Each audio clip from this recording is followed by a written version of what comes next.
Hey everybody, Wayne here. In today's Recon, we're going to take a look at Scream, Aim, Fire, a game designed by Jay Kirkpatrick and published by Tiny Battle Publishing. This is a solitaire game set during the European theater of World War II. You play as the Americans, and the system itself will play as the Germans. This is one that is just released. Been excited to check it out for sure. As soon as I saw pre-orders were available, I was like, I got to pick up a copy of this game. So let's take a look at this one. The bag here.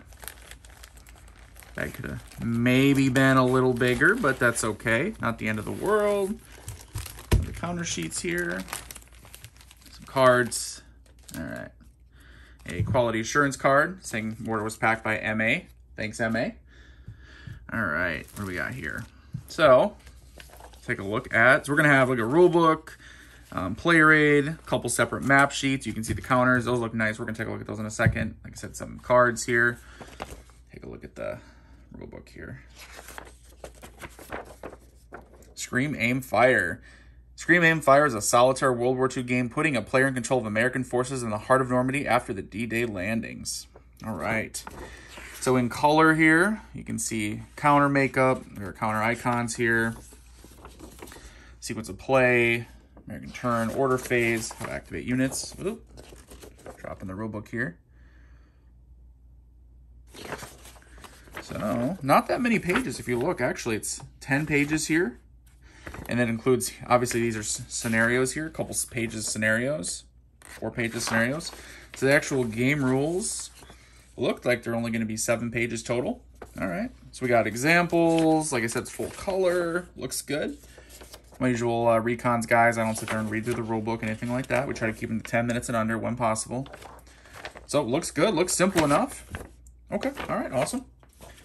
Take a look at, we got a little bit of a player aid here. Slight bend and crease in it, but that's not their fault. That's basically, anytime you have, you have a folio game that comes in the mail nowadays, you gotta expect basically it's gonna have like creases in it for being folded. The envelope did have a big, do not fold sticker on it that they put on there, but obviously the mail people did not care about that. So anyway, see the counters on here, turn sequence. So one-sided, little card stock, not bad. Nice little player aid. All right, let's save the maps for last. Let's go ahead and take a look at these counters. They come in a separate baggie within the big bag, which is nice. Oh, these counters look really nice. Okay, so as you can see, these are like full 1-inch counters here. Individually cut, double-sided. Decent thickness. Oop, there we go. Decent thickness, not super thick, but at the same time, these counters are huge. Side nubs here. So maybe take a second to, there we go, pop one out of here. It weirdly is not like perfectly straight. Like it's not a perfect square. Pre-rounded corners, which are nice. A little side nub action, so may want to do something to get rid of that. May not. I probably won't. I probably won't even mess with it. Once you have individually die cut like this, even with the side nub, it's pretty nice. So looks good. Artwork looks good on there. I don't know what any of the values mean, but I'm sure that they're covered very easily. Actually, you know what? Let's take a look. I got that little cheat sheet here. Boom, see? So, our ID, the range, the movement. In fact, this exact same one. There we go. Very nice. Anyway, counters look nice. Here's this one. So we got some tanks. We got some infantry, Americans, Germans. Here's some more. Again, they're all these huge counters. Very nice. That's going to be very cool. Take out a German one. Pops out super easy. Just got to get that side nub going. But very nice. He's going to be great to play with here. So, and looks like some status counters, things like that. A few more units. Okay. Again, wow, very nice. Not bad just for a folio game, right? So let's take a look at these cards here. Oh, it's going to take me a second to open these. Let's go ahead and pause the video while I open up this pack of cards. And like magic, they are open now. So that's the cover artwork you can see. These action cards. Let's see. They're all the same back. Oh, there's action cards and then cover cards. Oh, and reserve cards. Take a look at these action cards first. They're nice quality, rounded corner. I mean, they're not like, you know, linen finished, you know, super nice quality, but they're definitely going to get the job done. So, no problem there. Action card, calm, no action. Alert, assault if unit is in range. Move up to 3 hexes, change to calm. Panic, fire at a -1 on die roll, change to alert. Clearly, this must determine the Germans' actions, you know, their, the AI or whatever, the Solitaire system. So, okay, cool. And what is it? Is it all... Okay, yep. You see the... Oh, no, there's a little bit different artwork on here. Some of them have different, not artwork, but photographs. Reserve card. This may be telling you see, infantry, MG42s, veterans. So I don't know if it's a, you know, who comes into the game. I have no idea. I've not played the game. I've not read the rulebook. I don't think the rulebook's available online as of filming this, but you never know. And finally, these cover cards. Cover hex, light cover, clear cover. Okay, interesting. So I wonder if you draw based on to determine. And then depending if it's cover, hex, or clear hex. See, maybe get hard cover, light cover, etc. Interesting. Okay.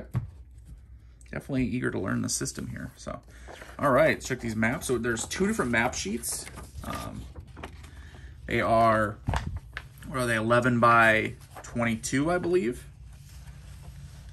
I don't know if they, I assume they are different. So paper maps, of course. This is a folio game. You don't really get anything else in a folio game. The one heavy folio maps, though. Looks like, okay, so are they going to be different? Yep, they're different. And then you see it has those boxes on the side. So this, the morale and reserve score here, German reserve track, turn track, both maps do have this. Doesn't look like they connect, so it looks like going to be 2 different, for different scenarios, right? So, you know what I mean? The hexes don't go to the very edge of the map, so it's not going to be like you put them together. It's going to be, each one's going to have its own, which, you know, map 1. So I'm sure was it the 5 scenarios in the back of the book? Which, keep in mind, so this is going to be, you know, like a tactical level game. So 5 scenarios, you know, you're going to want to play through them all, experience the game and the different way they manage it. Artwork is nice. Trying to get, should be clear to read. Nothing super fancy, but looks good enough. You guys should be able to see it pretty well. A little bit of glare.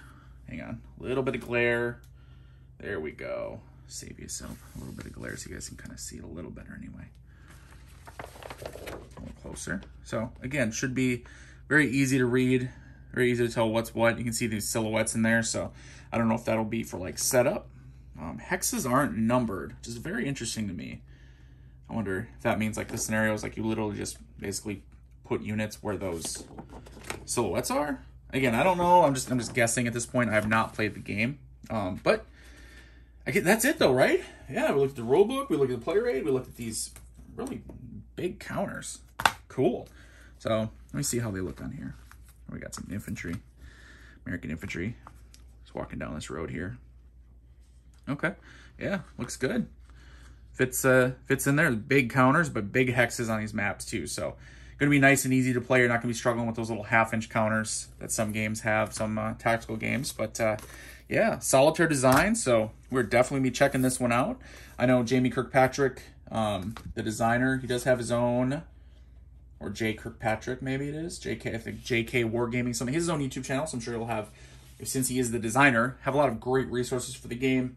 We'll probably take a look at it on the channel, though, too, just because, hey, you know, I love to show these games off. So, anyway, that is Scream, Aim, Fire from Tiny Battle Publishing.